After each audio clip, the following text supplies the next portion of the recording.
садикке келиндер ташыса болот. Мына ушунун эле зимний варианты экен да. Чет элге чыгып эс алыштын кереги жок. Биз азыр чет өлкөгө чыгып эс алып акча кетиргиче бир раз жана улак берилип атат да көп жерде. Улакка дагы ушуларды байгеге берсеңиздер болгудай. Биз ошо акимге ишенип, шунча эл, шунча журт. Аябай сон чыныгына панорама да, мына айлана чөйрөнү кара жапжашыл. Абанын тазалыгын айтыңыздар эми. Той топурга аяшталар ушул белектерди алсак болгудай. Караңыздар. Кыргыз үйдүн кереметтин кооздугун караңыздар. Толкунбай байкени бардыңыздар таныстар. Ошол Толкунбай байкенин эмгеги чоң да. Дыйканчылыкка жакшы да бул. Малдардын астында көңгү талак апарып төксө. Бир нокатка эл үчүн иштей турган бир аким керек болуп атат да. Семени эс алса болот экен. Жора жолдоштор менен керемет жер. Карасаңыздар, кечинде бул жер укмуш көрүнөт экен. Аким мынетте аким ушулардын көңүлүн сурап коюп келбейби? Машалла, карачы мына, бисмилла. Мына ичин карай. Машалла. Бул эң күчтүү фирма болгон үчүн ушу литионныйды ойлоп таап чыгышты. Азыркы Кытайдан электрический машиналар келип атпайбы, олар 1 миллиондой каражат акча бөлүп, бүгүнкү күнү мына ушул организатор, бүгүнкү иш-чаранын организатору ушул ноокатконун төрагалар мигранттар да. Мигранттарды да сыйла аким ушул жерге келиш керек болчу. Даараткананын жасалганы женский мужской. Прям приятно да. Тапчандарды көрсөтөлчү, тапчандарды, кухняны. Бул дагы өкүндүрөт. Бүгүнкү күнү ушул жерге келиш керек болчу. Быйыл кышындасы уже бул жерде иштей баштайт экен лыжный база.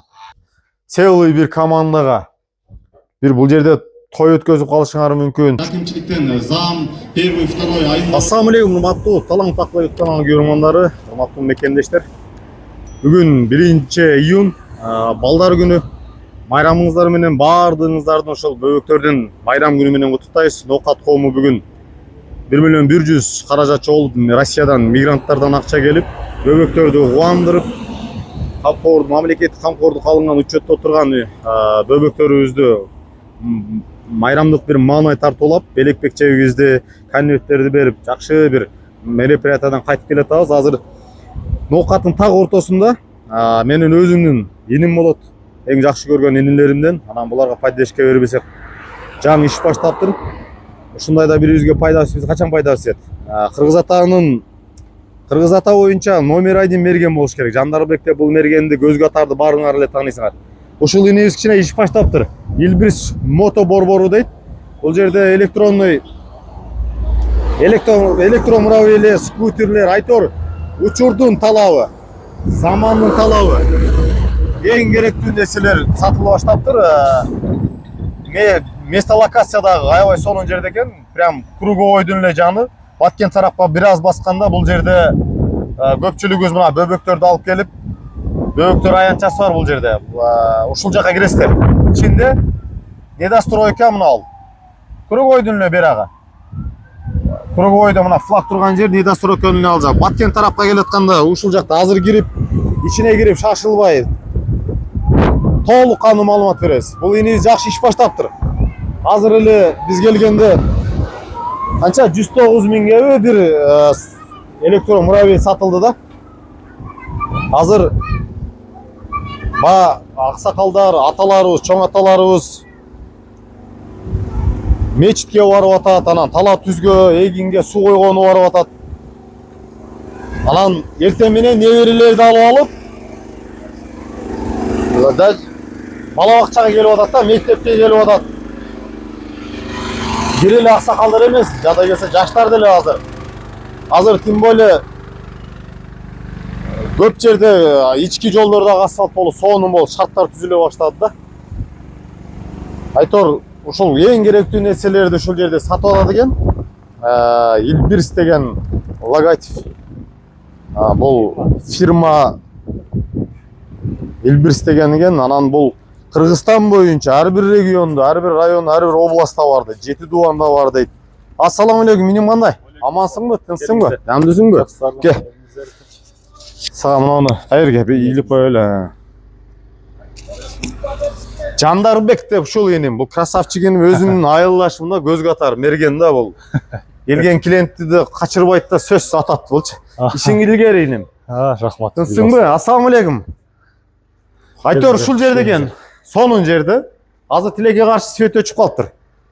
Бул жерде мына караңыздар, баадагы Соны мына бир адамды мына жерге бир небересин отургузуп алып, бир адамдык скутерлер экен. Кара, 2 адамдык бар экен.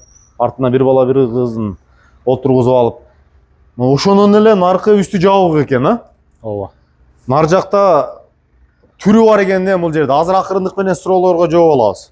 Эми баягы той топур болуп атат. Үй той, сүннөт той, белек бекчеке как раз илгери деген биз велосипед алчык. 28 жана илгери Союз малына велосипедтер болчу го. Велосипед белек кылса о, кандай кубанычык да. Азыр эми учурдун талабына жараша мына той топурга аяшталар ушул белектерди алсак болгодай. Туулган күнгө мул артында түрү бар экен.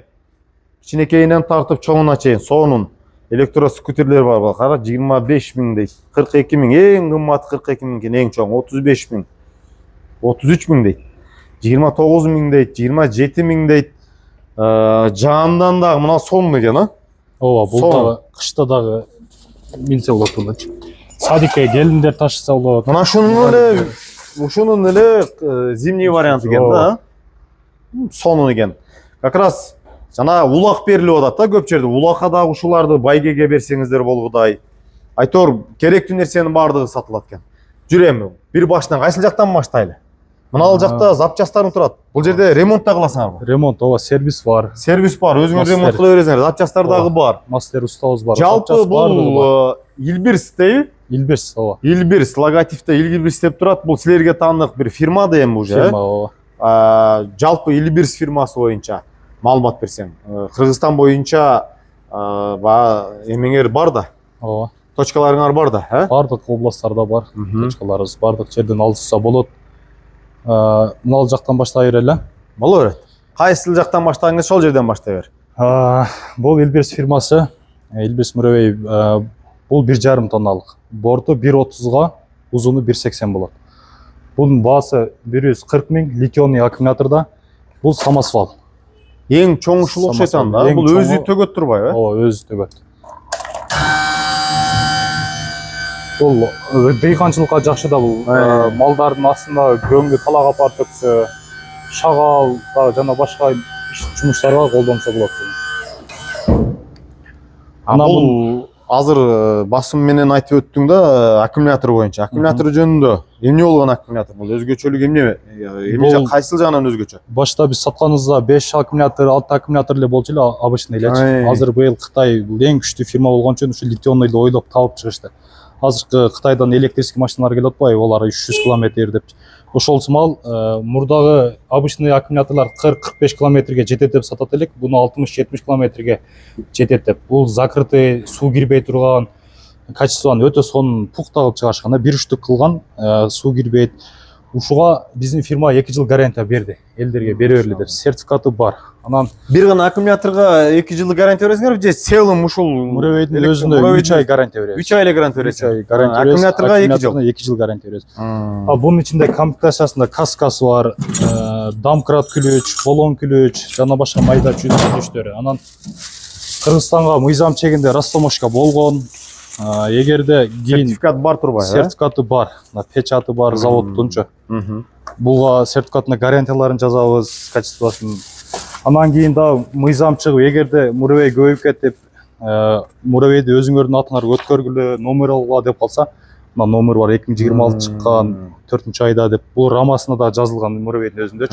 Ушул Илбирс фирмасында бар. Алдын алып турсаңар да? Ооба, Илбирстин качествосы жакшы болгон үчүн булар сертификаты берген да бизгечи. Эң алдыңкы жакшы качество. Бул гибридти да ойлоп тапкан ушу Илбирс фирмасы болот. Бензин менен да жүрөт.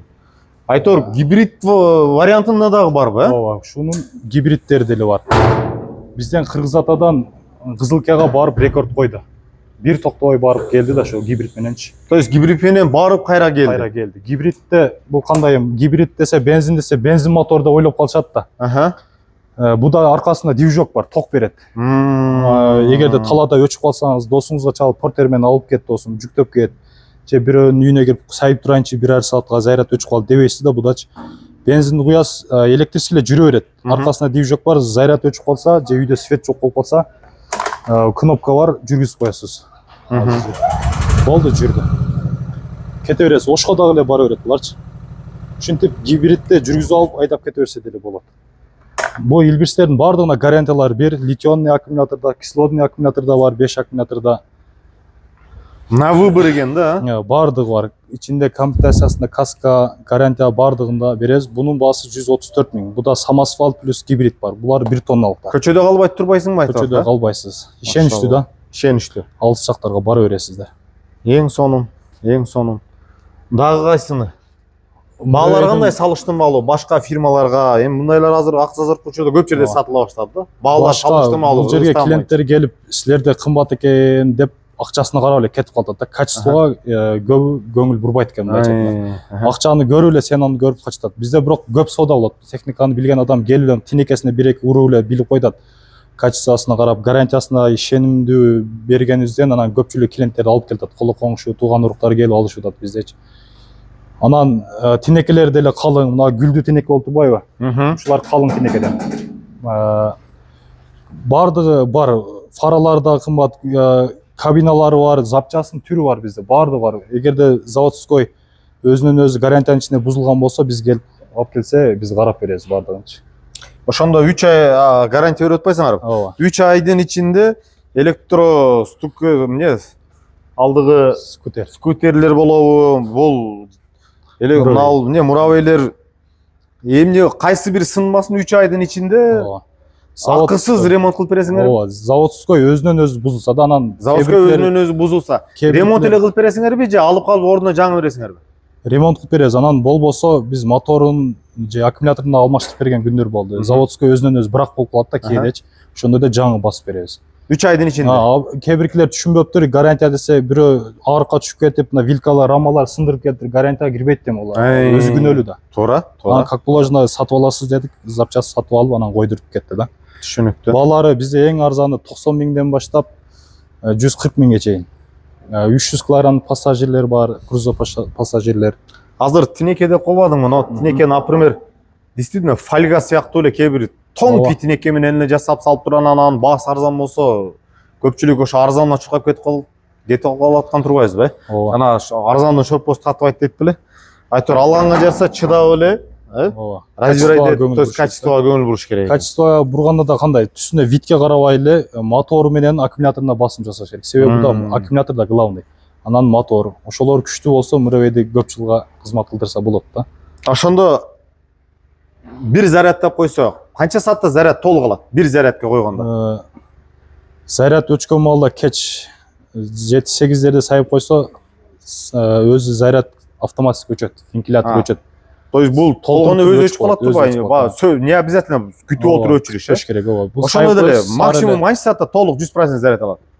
10 саатка жетпей го дейм. 10 саатка жетпей алат. Кээ биркилер бир заряд калганда да сайып кое берет дейм. Точно айтыш кыйын. 70 километрге спокойно барат. Кең кирет. 70 километр жүрө алат. Жүктөө болсо, эми билбейм, анан перевалга чыгыш мүмкүн, жүк басып алыш мүмкүн. Ошондойлордо 70ке жетпей 60 жүрүп калышы мүмкүн. Түшүнүктүү. Эмелерчи, мына балдар менен садикке основной менен азыр буну дыйканчылык алып атышат. Ооба. Дыйканчылыкка. Мынаны мен көп көрүп атам. Келиндер деле уже ушуга өтүп калды. Чоң энелерибиз деле, чоң аталарыбыз деле, даже мына азыр талантбек кийиним да мына ушуга кызыгып атат. Шундан бирди алам депчи. Буюрса садикке балдар ташканга деп атат. Мына кышкы вариант.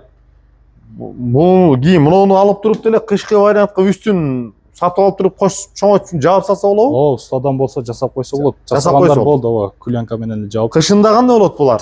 Суук, күн суукка. Кышта мине берет. Туруштук береби? Тоң калбай? Жок, зарядтап туруш керек да. Ушуну көрсөттүм, муну аксакалдар, бут оораган аксакалдар бар экен, мечитке катташ кыйын болуп атат дегендерчи. Анан бир дамыла келдим, мечитке мен 5 мал каттайм деди. Бензинди 1 жылда 1 муравейдин бензинин куюп койдум. Бензин кымбаттап кетти, машинаны саттым. Экономист окшойт аксакал санап коюп турду да. Деп анан бизден кабиналуу, ичи ысык, жылуу муравей бар эле, ошону алып кетти да. Азыркыга чейин рахматын айтат. Токто аз жетти бул электрический муравейлерчи. Буну аксакалдар алды, анан мектептен, садиктен алыс жашаган келиндер алды айрыкча. Келиндер балдарын отуруп саар менен садикке алып түшөт экен. Бул деле силердикиби? Илбирспи? Бул Деманш фирмасы. Деманш? Ооба.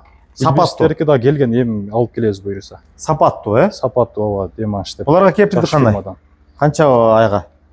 Буларга деле аз тетрадты карап айтышым керек экен буларгачы.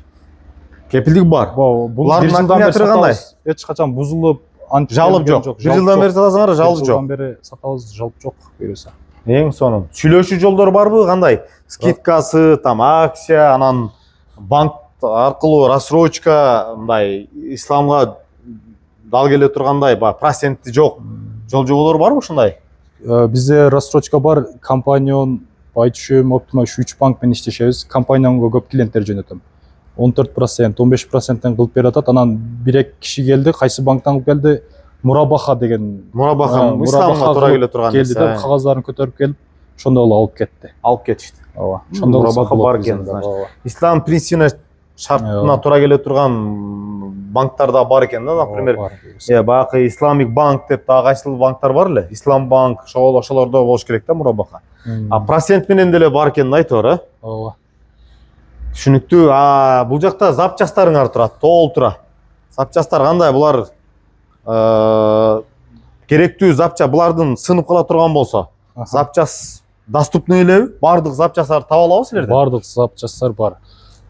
Чекеден түшүндүрсөм, бул скутерлерге, электроскутерлер бар го, азырлар.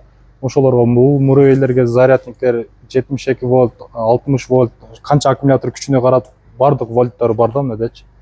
Зарядниктер, аккумуляторлор бар, болоңго кеткен полосто, общий проводдор бар, болоңго кеткен октор, бүт запчасттар оштон бары алып келгенден көрү нокатта өзү ачып калдык. Көпчүлүк рахматын айтат азыр. Албетте азыр ош келе канча 300 болуп атабы? Жол акчасы. Жол кире. Бензин 100 сом болуп атпайбы? Моторлор, компьютерлер бардыгы бар. Анан бизде ошол бир мурабей алсам, мындай куртка кошуп берип атабыз, шамалдан тосконгочу. Акция турган, акция кылып, мындай уролго алдына алып кышкыга сонун болгуду, э? Алдын тосо. Эгерде кабина койбосо. Кабиналар дагы келди. Бул өзүнчө да сатылабы? Жок, бул өзүнчө сатып атканбыз, азыр ушул элдерге кошуп берип атасыңар. Кабиналар бар, эгерде кабина койдурам, жамгырдан, күндөн тосо турган болсочу. Бул отдельный сатылып турбайбы? Ооба, биз отдельный алып келебиз буларды. Калоочуларга кабина коюп беребиз ушул жерде эле. Булчу? Бул өзүбүздүкү. Служебный. Жана карышкалардын артынан түшкөндө ушуну айдап алат турбайсыңбы? Ооба. Мергенчилер. Дагы кайсыл жөнүндө маалымат? Кызыктуу, элге астонмойм керек боло тургандай. Бунун эгерде көпчүлүгү келет да, үкө мага кайсын сунуштайсың депчи. Бир эле жерим бар дегендерге мен простой эле самосвалы жок, кичинекей эле пухтараак бир тонналык эле мурабей сунуштайм.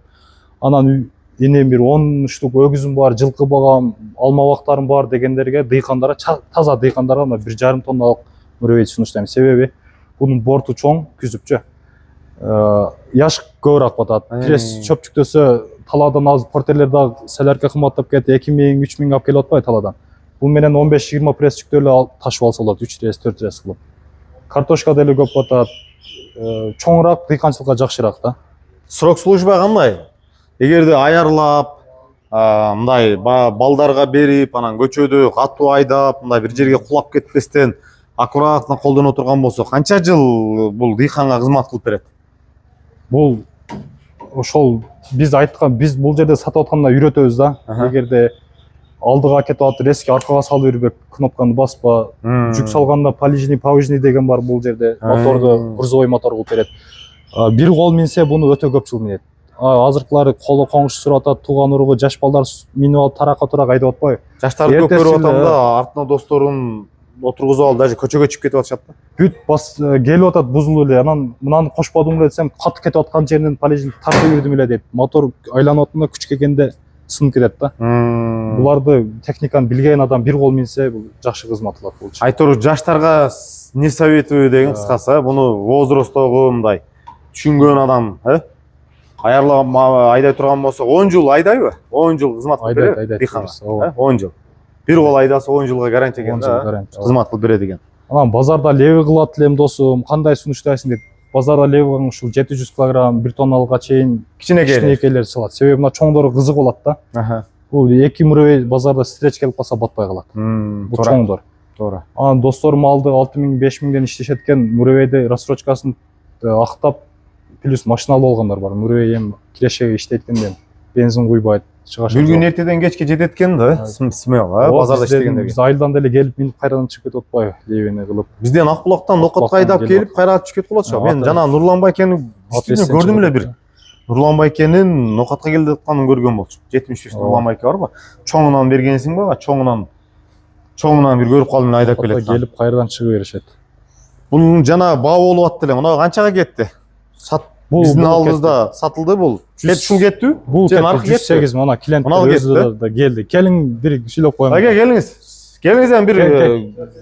Жок, келе бериңиз, тартынбай эми. Алдыңызда жакшылык иштетиңиз. Сүйлөшпөйлү, келбейсизби? Эмнеге алып атасыз, эмнеге иштетесиз? Бери келсеңиз, сизде эми опыт бар да, сизде бул жөнүндө маалымат бар. Келиңиз, тартынбайлы эми. YouTube'дан бир чыгып тартынды. Сатып алды мына азыр. Канчага кетти? 109га кеттиби? Канчага бердиңер? 108ге. 108ге кетти. 108 миңге бериптир. Ошондо 1,5 миң акча түшүп кетти. Бул литионный аккумулятор. Азыр сертификатына гарантияларын жаздым. Бардык каска күлүчтөрүн кошуп бердим бугачы. Сертификаттын документтерин бердим буга. Ошол көпчүлүгү бизде качество жакшы болгон үчүн гарантияны жазып берип атабыз. Ошого кызыгып келди да. Бул киши да нар жак бер жакты көрдү. Анан мотору да 1800 күчтүү мотордон болчу. Аккумулятору күчтүү. Портер 1 менен Портер 2'nin ayırması var mı? Ооба. O lityonlu akkumulyatorda ошондой ayırma var eкен. Мен өзүм деле минип жерде байкадым да. Ордунан жылат, шат жылат. Дөңгөлөктөр жөнүндө, жалпы эле бунун сапаты жөнүндө кайсыл жери кандай чыдамгай? Мына ал боевойго көрүнүшү, Ооба, боевой. Жүк көтөрүмдүүлүгү жакшы. Рессорлору бар, амортизаторлор бар. Самосвалга май куюп туруш керек, эгерде түгөп калса. Редукторубуз бар, редукторуна 6 айда бир май куюп турат, ТАТ-17 дегенчи. Ошо майларын карап, 1 айда бир болттарын бышырып, кайра катырыпчы. Тарактатпай, резинкаларын коюп минсе бул өтө көп кызмат кылат. Кээ бирлер карабай минет да 1-2 жылда эле тарактатып кайрадан өлтүрүп атат да бардыгы. Урматтуу Талант Акбай YouTube каналынын көрөрмандары. Бизге катталып кеттиңиздер, ой пикир сунушуңуздарды анан бул сөзсүз түрдө бул видеону көрүп, комментарий окуп турат. Суроолорду берсеңиздер, жооп берет деген үмүттөмүн иншалла. Номер экранга калтырабыз. WhatsApp-на дагы түз чалып дагы суроолоруна жооп алсаңыздар болот, Ооба. Анан ушул жерде көргөн кайсыл бир электромобиль, айтор скутерби, кайсыл техника жөнүндө маалымат алгыңыздар келсе, же запчасттар жөнүндө маалымат алгыңыздар келсе, экрандагы номерге чалып айлашсаңыздар болот. Сүйлөшүү жолдору бар экен, скидка кылып берет экен, банк аркылуу алсаңыздар болот экен, рассрочка жолдору бар экен. Айтор өзүмдүн иним, жакшы көргөн инилеримден. Бул эми бизди уят кылбайт. Биз дагы мындай өзүгө ишеничтүү адамдардыкын гана реклама алып чыгып берип атабыз.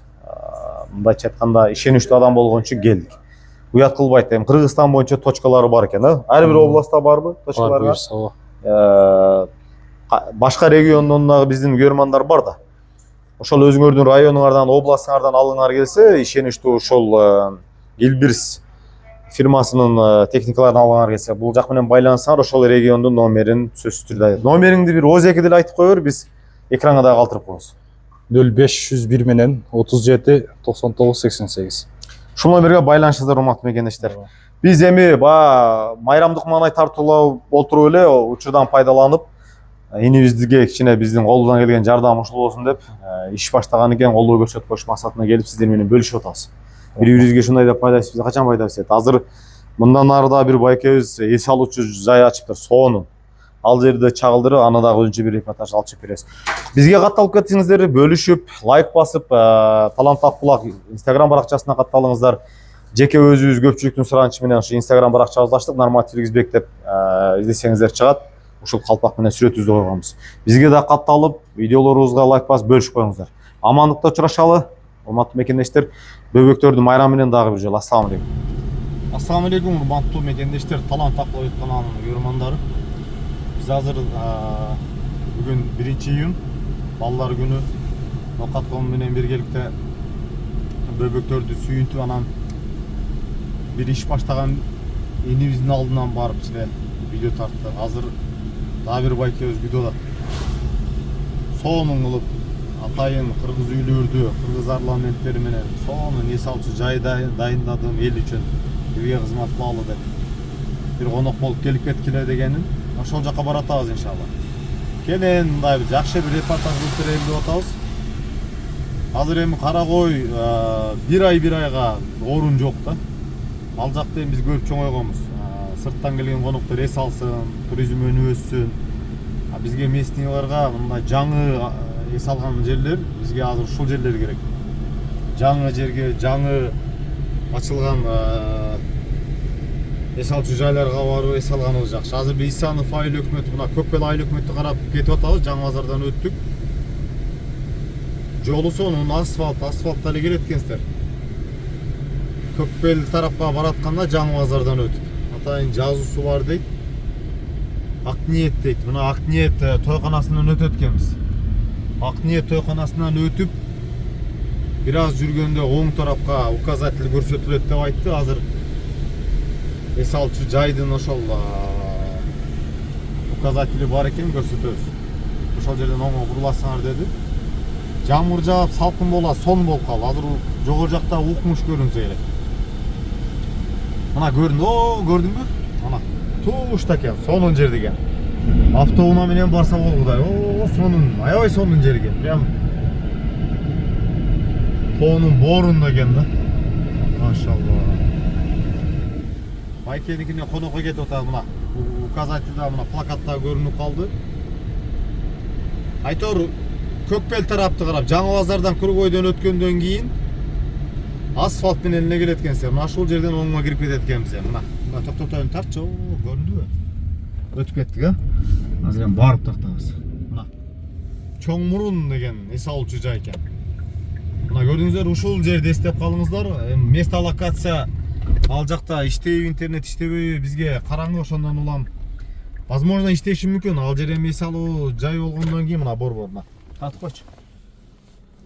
Чоң Мурун эс алуу жайы дейт. Номери 0563 61 41. Ушул номерге байланышка чыга бересиздер. WhatsApp дагы, түз дагы аябай сонун шарттарды түздүк дейт эми. Сиздер мына биз деле биринчи жолу баратабыз. Сиздер менен бөлүшөлү деп атабыз. Байкенин ишине ийгилик каалайбыз. Эми бизнес бул деген эми биз үчүн дагы жаңылык. Айтор Нокат элине бул жаңылык. Караңыз. Айлана чөйрө кандай сонун, ар жакты карачы, карды кара. Сонун жер экен. Айтор автоунаа менен элине барып, автоунаа менен келет экенбиз. Мындайча айтканда мен ойлойм, сена деле доступный болуш керек. Пробка деле жок, сонун жер экен. Айлана чөйрө аябай сонун жерге жасалган. Жасалганын көрөбүз эми, кандай жасады, кандай шарттар бар. Сенасы, Айтор Байкен өзү менен сүйлөшөбүз, маек курабыз, сиздерге чалдырып беребиз. Айтор жаңы бир эс алчу жер, природада, тоонун боорунда, айлана чөйрө сонун жапжашыл жерде ачылыптыр. Чалдырып беребиз Айтор. Номер телефону экранга калтырабыз сөз. Комментарийда анан өзүңүздүн ой пикириңиздер менен суроолоруңузду берсеңиздер, сөзсүз түрдө ал Байке дагы комментарияны окуйт, жооп берет деген үмүттөбүз иншалла. Калганын эми баргандан кийин улантабыз. Кыргызстан өзү керемет жерде, машалла. Жердеги бейиш десек адашпасак керек иншалла. Аллах бардыгыбызды чыныгы бейиште жүзгөрүшкө насип кылсын. Кыргызстандын кайсыл жети дубан кайсыл аймагына барба, чындыгында өтө сонун жер, керемет жер. Мына айландырып бир көрсөтчү. Панорамада бул жер, кечинде бул жер аябай укмуш, особенно жаштар, тапчандар, кыргыз үйлөр, кортеждер, Айтор сена дагы доступна. Нокат району, Исанов айыл өкмөтү, асфальт менен келесиздер. Бул жагына бир аз эле жеңил машина менен жүрөт. Жеңил машина ушул жерге чыгып келет экен да. Даратканасы, Айтор бүт шарттар каралып да. Интернет без Wi-Fi эле иштейт экен ушул жерде.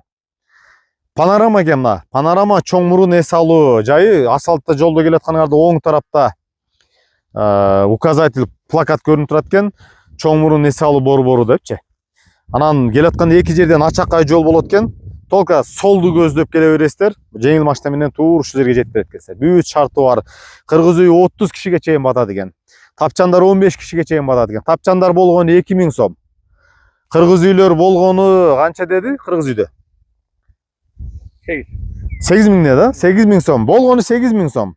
Бүт шарты менен. Тамак ашты өздөрү жасаса болот дейт. Отунга 500 сом берсе болду дейт.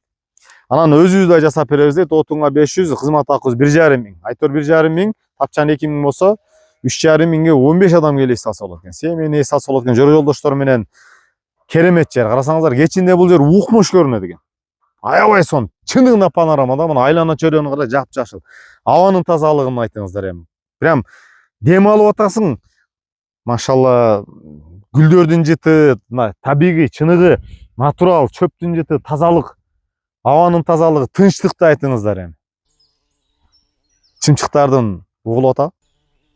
Чымчыктардын сайраганы, курт кумурскалардын үнү, машалла, бир жырга эс ала турган. Суббота воскресенье ошол жерге келип эле эс алып эле ушул жерде эле жатып кала турган экен. Эми ичкери кирип шашылбай, мындай алып берем. Жакындатып, анан ичкери кирип кыргыз үйлөрдү көрсөтөлү, тапчандарды көрсөтөлү. Кухнясы жакта мага, тазалыгы. Биз талант экөөбүз тазалыкты жакшы көргөн адамбыз. Ноокаттын кафелеринин тазалыгын текшерип эле жүрөбүз го. Бул жердин кафеси жаңы салынганга айтор укмуш сонун экен. Аябай жан дүйнө кубанды да. Айлана чөлөнү карасаңыздар. Машалла. Жан дүйнө эргип эс ала турган жер экен. Айтор бардыгыңыздарды чакырабыз, экрандагы номерге чалыңыздар, байланышыңыздар, арзан чындыгында. Кара кой эми сырттан келген туристтер, сырттан келген мыймандар эс алсын. Ал жакта бизге жетиштүү эмес. Ал жакта коттедждер аз. Бир айга брондой турфирмалар алып коюптур. Мына жаңы ишкерлерди колдогончо ушул жерге келип салыңыздар. Аябайсын, кыргыз үйдө, тапчанда үй бүлө менен келгенге дагы сонун экен да. Кыргыз үй десең кыргыз үй, тапчан десең тапчан, коттедждерди буйруса канча? Бир жумада бүтүп калат дейт, 2 жумада бүтүп калат дейт, бир үчөө уже көзгө көрүнүп атат мына. Жалпы 6 коттедж кийин улайбыз дейт. Анан дагы эң негизгиси азыр ылдыйдан көрсөтөбүз, бул жак сонун көрсөтүлөт экен. Кышка, быйыл кышкыга лыжный база түшөт экен. Элестеттиңиздер? Ушул жерден лыжный база кышындасы келип муз төбөбүз буйрусачы. Азыр ылдыйдан ал жакта көрсөтүп беребиз. Айтор панорама эс алуу жайы, панорама чоң мурун эс алуу жайы, панорама лыжный база деп быйыл кышкыга даяр болот экен буйруса. Бул жакка свет келиптир, бүт шарттары менен экен да. Билбейм, эмнегедир кубанып атам да. Кыргызстан өнүп өсө берели. Биз мындай туристтик тармагын өнүп өсүшүнө ушул байкелерге салым жардамга кол сунушубуз керек да. Келип эс алып ушундай жерде жаңы ишкерлерди тим более. Булар азыр биздин жардамыбызга муктаж. Сена да доступный болот атат. Кара кой эми ал жак канча болот атат? 200-300 доллар болуп кетти, итө жок болуп атат. Анткени чындыгында Швейцарияны баса турган жер да Кара кой дагы. Бул жер дагы керемет жер экен. Бир убакыт келет бул жер дагы толуп бүтөт, булар дагы көтөрүлөт. Көтөрүлгөнгө чейин эс алууга чакырам да. Доступный экен. Карапайым элге бизге эми 2000 тапчан, азыр 2000ге тапчан жок го дейм. Тапчан дагы мына жакындатып көрсөтүп койчу, сонун. Бүт мындай аймак полный көзгө көрүнүп турат экен да. Семени келип эс ала турган тынч жер мына. Малдын үнү, койдун үнү, ылдыйда койлор жүрөт. Абанын тазалыгын айтыңыздар. Аябай сонун жер экен. Эми жакындан барып сиздерге кыргыз үйдүн ичин көрсөтөлү, тапчандарды, кухняны көрсөтөлү. Жыт, машалла. Дем алып атасың, прям абанын тазалыгы, табигый мына чөптүн жыттары керемет жер экен. Үй бүлө менен, бала чака менен келип, бу жерде 2-3 күн жатып эс ала турган жер экен. Кругом айлана чөлө жап-жашыл. Ноокат бүт көз алыңда турат экен да. Алыска баштын кереги жок. Жакын эле бүт асфальт менен келет экенбиз. Мындай аябай деле баа машина менен кыйналып бийиктиктен качан жетебиз, качан түшөбүз дебей. Бүт шарттар каралыптыр да, сонун, укмуш. Керемет жер экен да мындай. Эми чындыгында мындайча айтканда карапайым элге аябай эле кымбат да. Кээ бир жерге эс алганы барсаң, акыркы учурда продуктың деле кымбат, эс алчу жайың деле бардык жери кымбат болуп кетти. А бул жер доступный болуп атат да. Сена доступный. Көп деле акчанын кереги жок экен. Бир күн тытынып иштеп эле жүрөбүз го, өзүбүз үчүн бир жаша дейт го, үй бүлөң менен келип, кымыз ичип, бала чакаң менен жыргап эс ала турган жер экен да. Сена доступный сагын кылган, 5 кол менен тыккан эмес. Мындай доступный сена, жүргүлөчү, мен кыргыз үйдүн ичин көрөлүчү. Таке кандай? Кереметпи? Машалла, карачы мына, бисмилла. Мына ичин карай. Машалла. Кирчи ичине кирип эле тартып чыкчы. Действительно чоң экен, а?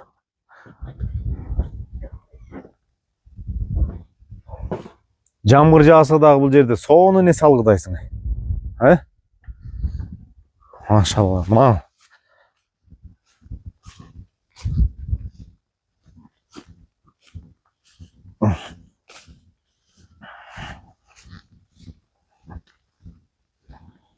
Maşallah. Kiyizden Lan qara. Maşallah ana. O, нар жаққа столдар қойылып тұр. Мынаның ішіне нелер қойылды екен?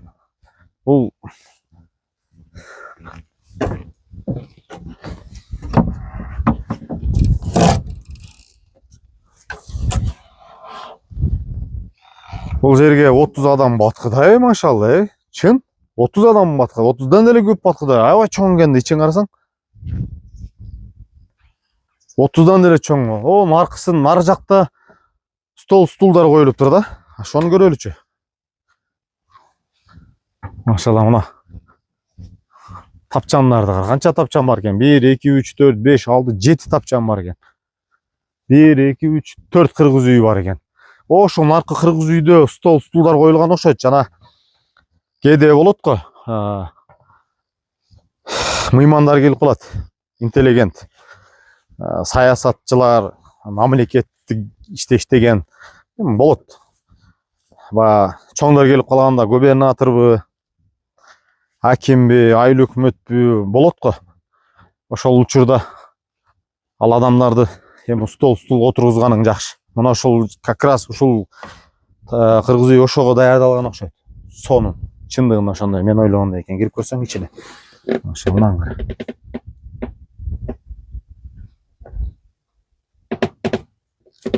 Кандай экен? Сонунбу? Бисмилля. Машалла.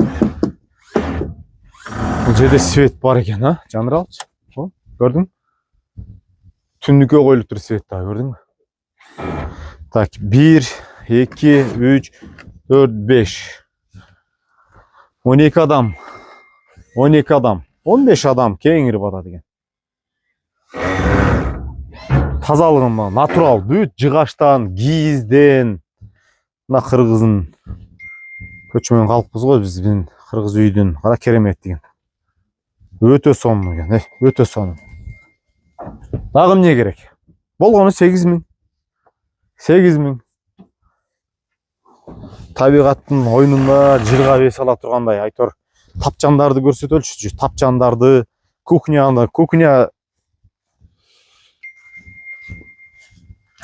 Бул эми башталышы.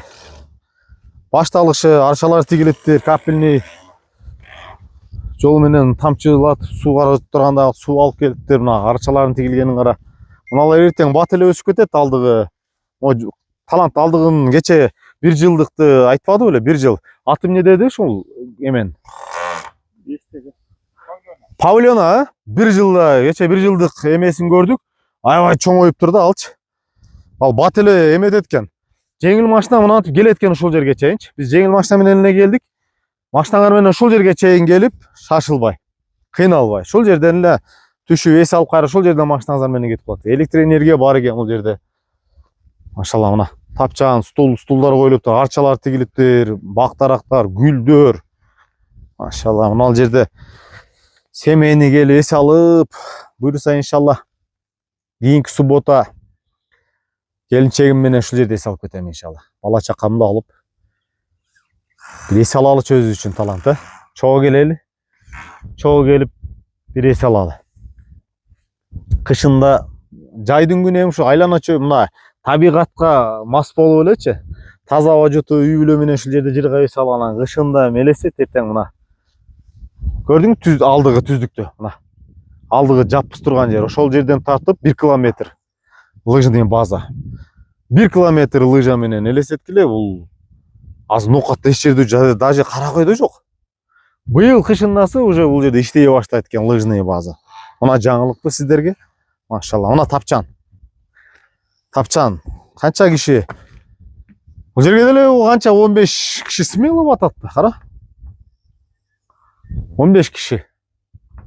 Сонун экен, бүт шарттар каралыптыр. Бул жерде эле свет бар экен мына. Караңыздар. Керемет. 15 адам.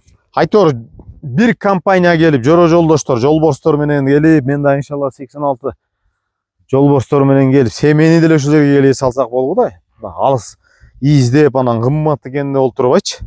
Каракөй действительно кымбат болгондо деле барам десең деле ал жакта тапчан деле жок, боз үйүң деле жок. Анткени туризм ал жакта өтө катуу өнүп өсүп атат. Иншалла ал жакка биз забыз. Ал жакка биз забыз. Кара мына эми бул жагы кухня экен, караңыздар. Кухнянын тазалыгы. Бул жерде музыкасы бар экен, колонка менен музыканы улап алып бул жерде эс алганча бийлесеңер болот экен. Мына кухня бүт казан аяктарды карагыла. Целый бир командага бир бул жерде той өткөзүп калышыңар мүмкүн. Чоң бир ар бир мына карагыла. Чоңунан средний, айтор, малый, кичинекей мына командага карап туруп, компанияга карап туруп казандар бар экен. Идиш аякты карагыла. Идиш аяктардагы бүт сонун идиш аяктар экен. Мынакей. Тазалыгын кара, бүт бардыгы ушу сиздер үчүн. Арзан эмес, кымбат, сонун. Жылтыраганын караңыз, табактын жылтыраганын караңыз. Клиенттер үчүн аябай акчаны аябап атыптыр. Бүт бокалдардан бери чыны, бүт барды кымыз, могу эмне, компот. Бул жерде бардык нерсе өзүңөр бышырсаңар болот экен. Булар дагы бышырып берет экен. Айтор сонун өздөрүнүн мына түз атайын ушул жерге свет алып келиптир, трансформатор бар экен өзүнүн. Жол өзүнүн мына атайын жол даярдашыптыр ушул жерден. Бойлоо мындай жол менен жеңил машина менен келе берет экенсиздер. Кыйналбай. Мына ал жерге дагы бир катер түшөт экен, буюрса. Тыттарды тигип, тыт уже көктөптүр, көрдүңбү? Көктөп баштаптыр, бүчүр ача баштаптыр, жалбырак ача баштаптыр. Мен эң кубантканы талант. Эс алуучулар үчүн мына даараткананын жасалганы женский, мужской. Прям приятно, да? Көрсөң көз кубанат. Ушуга көбүрөөк басым жасашыбыз керек да бизчи. Ошондо тазалык да сакталат. Карагойдо ушулардын ушуга көбүрөөк эми басым жасаш керек. Ушуну көп жерге жол бойлотуп көп жасаш керек, ушундай шартта таап-таза кылыпчы. Өтө сонун жасалыптыр. Ушундай урматтуу мекендештер, караңыздар. Кыргыз үйдүн кереметин, кооздугун караңыздар. Бардыгы сиздер үчүн, урматтуу мекендештер. Номер телефонун калтырабыз. Чалып, түз WhatsApp-ына, түз номерине чалып, анан комментариядан суроолорду калтырсаңыздар, жооп беребиз сөзсүз түрдө. Келип салып кетүүгө чакырабыз. Үй бүлө менен, жора жолдоштор менен, коллектив менен бардыгыңыздарды күтөбүз. Байке дагы өзүбүздүн байке. Ишине иш илгери болсун дейбиз, эмне дейбиз? Аллах тапканына береке берсин, өнүп өссүн. Мындай жерлер көп негизи. Рисковать этип, элге кызмат кылсам депчи, элге кызмат кылганча кичине тынтып бир табат. Бул жерге жумуш орундар пайда болот, адамдар жумуш менен камсыздайт. Чет элгө чыгып эс алыштын кереги жок. Биз азыр чет өлкөгө чыгып эс алып акча кетиргиче биринчи биз өзүбүздүн Кыргызстан ичинен чыкпай, Кыргызстанды толук айланып бүтөлү. Көлгө бара электер бар, Сара Челекке бара электер, Соң көлгө, Айтор, Нокаттагы эс алуучу Карагой, Апшыр ата, берки Шаркыратма. Эми бул азыр Чоң мурун, панорама эс алуу жагы Борбор. Айтор мындай жерлер толтура да. Биринчи Кыргызстандын ичин айланып бүтөлү. Өзүбүздүн кооз керемет жерлерди көрөлү, эс алалы. Анан убакыт сааты келгенде анан чет өлкөгө чыга беребиз, урматтуу мекендештер. Өзүбүздүн ишкер байкелер, өзүбүздүн кыргыздар, өзүбүздүн жергиликтүү ишкерлерге колдоо көрсөткөнчө доступный цена болуп атат. Келип салып кетиңиздер. Биздин Акбулак Талант YouTube каналына катталып кетишиңиздерди суранабыз. Комментарий жазып колдоп кетиңиздер. Талант Акбулак Instagram баракчасына Норматов Илгизбек деп биздин өзүбүздүн Instagram баракчабызга катталып коюңуздар суранабыз. Жакшылыкта учурашалы. Ушул жерде эс алганча учурашалы. Ассалам алейкум, урматтуу мекендештер, урматтуу коноктор, кадырлуу коноктор, бүгүнкү майрамыңыздар менен биз эми негизи эле көп сүйлөйбүз. Азыр да көп сүйлөшкө туура келип атат. Анткени бул коом жөнүндө кичине мындай маалымат бергим келип атат да, Нокат коому боюнча. Быйыл 5-жыл өтүп атат. Жылда мамлекет менен, ушул местный бийлик менен, акмет менен бирге өткөзчүбүз. Быйыл өзгөчө бир форматта өткөзгүбүз келди. Өзүбүз ушул акиматты, соцзащитаны, жалпы бүгүнкү майрамдын ээлерин, бардыгыңыздарды конокко чакырып, өзүбүзчө бир өткөзөлү деп. Мындан ары быйыл жылдан жылга тажрыйба алып атабыз. Мындан ары экспертлер менен сүйлөшүп атабыз. Нурлан байке жана бир жакшы сунуш берди. Кийинки жылы бул мындан да жакшы форматта өтөт буюрса. Анткени бөбөктөрүбүз уже бул майрамды жылда күтүп калды да. Бир жылда бир келе турган майрам. Именно ушул күнү өзгөчө Эми ошол мигранттардан аталып келген белепекчелер, акчалай сыйлыктар, каражаттар балдарга кубаныч тартылап, ушул кубаныч менен чоңоюш керек да. Келечекте ушул жасалып аткан мигранттар жасап аткан жумушту улап кете турган ушуларды анткени булардан биздин үмүтүбүз чоң. Бул ноокат коому негизинен жалпы Россия Федерациясында сырткы миграцияда ошол баардык үй бүлөдөн ноокаттын особуна бир 50 миңден ашык мигрант жүрүшөт. Алар өзүнүн үй бүлөсүн, ата энесин баккандан кийин жалпы ушул ата журтка мекенге салымын кошуп, анын арасында ушундай моменттерди да унутпай, камкордук алынган, мамлекеттин камкордугуна алынган ушул бөбөктөрүбүзгө майрамдык мандай тартуулап, айтор ал жакта жүргөн мигранттардын ата журтка болгон салымы чоң. Анткени мигранттын бул ата мекенге болгон эгемендүүлүккө болгон бир түшүнүк, аң сезими, патриоттук сезими бул аябай бийик турат да. Жалпы ушул ноокат коомунун мүчөлөрү бир гана ушул ноокаттын тургундары, сиздердин уул кыздарыңыздар. Ушул ноокаттан барып чет элге иштеп жүргөн мээнеткеч карапайым калктын ушул уул кыздарыңыздардан, биздин эжекелерден турган ноокат коому, агалардан турган ноокат коому, жалпы ушул ноокат коомунда кызмат кылган артында турган бүт экс-төрөгөлөр, действующий төрөгөзгө терең ырахчылык билгизи келет. Ал Москвадан келе алган жок, зам азыр сүйлөп өттү. Кантсе дагы жашы кичи болсо дагы булардын жолу бул. Анткени төрага, ноокат коомунун төрагасы, ноокат коомунун төрагасынын замы. Ошондуктан эрежеге баш ийип, акырындык менен бардыгы сүйлөп өттү. Жалпы көмүскөдө жүргөн, кызмат кылып, элим журтум деп ошол бөбөктөр үчүн кызмат кылып аткан жалпы ошол төрагаларга ар бир айыл өкмөттөн, ар бир айылдан төрагалар бар. Кассири, төрагасы айтор кызматта жүргөн, жалпы учурдан пайдаланып басым менен айткым келет, ушул ноокат коомунун пайда болушуна себепкер болгон биздин жалпы 12 Россия Федерациясында 12 областта бүгүнкү күнү бутка туруп келаткан ноокат коомунун төрагаларынын үстүнөн дагы төрагасы болуп шайланган биздин Чилисай Толкунбай байке бар. Толкунбай байкени бардыңыздар таанысыздар. Ошол Толкунбай байкенин эмгеги чоң да. Толкунбай байке себепкер болуп ошол ноокат коому пайда болуп, мына бүгүнкү күнү мигранттар өзүбүз тейлеп, эч кимге муктаж болбой, андан сырткары ата журтка мамлекетке кызмат кылып келатышат да. Ошонун артында, ошонун мындайча айтканда ноокат коомун актоо ушул Толкун төрагабызга терең ырахчылык билгизим келип кетет. Ошол жалпы ноокат коомунун мүчөлөрүнө, жалпы кызматчыларынын баардыгына унутпастан ар дайым дуа кылуу акысына, ар дайым дуаңыздарда болушун суранып кетмекмин. Буюрса, ноокат өнүп өсүп атабыз акырындык менен. Анткени ошол патриоттук сезими күчтүү биздин агаларыбыз бар, төрагаларыбыз бар. Булардын алдыдагы чоң максаттары бар.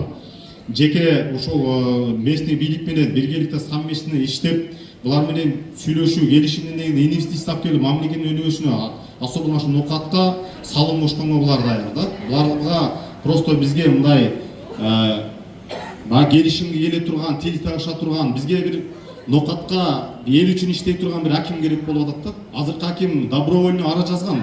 Менин билишимче добровольно ара жазган, бирок эмнегедир бул каралбай турат. Бизге азыркыдай аким эмес, ачык айткым келет. Бизге коммуникациясы бар. Элдин үнүн уга турган, эл менен иштеше турган, карапайым элдин үнүн угуп, карапайым элдин арасында эле жүрө турган, мамлекетке кызмат кыла турган бул ротация, бул биздин Кыргызстан Республикасынын президент Садыр Нуркожоевдун саясаты да. Ошол саясатка сабадаш жасабай тургандай, наоборот, ошону президент биздин ажоон уят кылбай тургандай, калк менен иштешип, биздин ажообузга кызмат кылып бере тургандай аким керек. Бүгүнкү күнү биз акимди чакырганбыз. Акимчиликти соцсайыштан чакырган, соцсайышта келип туруп, акимчиликтен зам, первый, второй айымдар отурат, эжекелерибиз отурат, терең ырахчылык сиздерге, бирок аким өзү келип өтүр тилекке каршы. Бул дагы өкүндүрөт. Бүгүнкү күнү ушул жерге келиш керек болчу. Анткени бир жылда бир келе турган бул балдардын майрамы. Ушул жерде аким балдар менен бирге, түшүнөм, алар ал жакта өздөрү өткөздү. Тем не менее, бул жерде бир чоң коом 1 миллиондой каражат акча бөлүп, бүгүнкү күнү мына ушул организатор, бүгүнкү иш-чаранын организатору ушул ноокат коом төрагалар, мигранттар да. Мигранттарды да сыйла аким ушул жерге келиш керек болчу. Мейли. Терең ырахчылык билгизим келет. Урматтуу мекендештер, урматтуу майрам ээлери, майрамыңар менен буйруса силерден үмүтүбүз чоң. Келечекте силерден президент, депутат, аким, прокурорлор чыгат иншалла. Агаларыңар ошону, төрагалар ошону эл үчүн кызмат кыла турган чыган уул кыздарыбыз чыга, силерден үмүтүбүз чоң. Иншалла күтүп атасыңарбы, жылда күтөсүңөрбү? Честно айткылачы. Эгер жылда күтсөңөр бир катты кыйкырып, кол чапкылачы бир ноокат коому деп. Ноқат кому деп тезір беріле шығара. Ноқат кому. Жашасын Кыргызстан, жашасын Ноқат кому. Терең ашылып, бар болуңуздар. Кейинки жылы bundan daha жакшы өткөзгөнгө аракет кылабыз. Бар болуңуздар. Ассаламу алейкум. Birinci beri atkanlara biz minnetten tazim ederiz. Atkanlar berekeli olsun, ömürleri uzun olsun, taktı cabanlık görmegülü. Moskvadan şimdi düşüp aldardın, köyünü katölüş için, suraş için, bayramını kutluklaş için kelgenlerge rahmat. Bu baldardın bir gündü algan nemesilerden kançalık nemesi kötü. Köyünü kötülüğü lazım olmaktanlar. Şu yerden Moskva'dan gelgen. Hakim minnetten hakim şuların köyünü surap koyup kelmeyi mi? Biz yoksa demirçilerdi köyünü kötülüp koymuyor mu? Biz de şu hakim gelişelim. Şunca yer, şunca yurt, şunca ata yeni. Biz ata olup yeni olup bir almayız baldarımız hazır.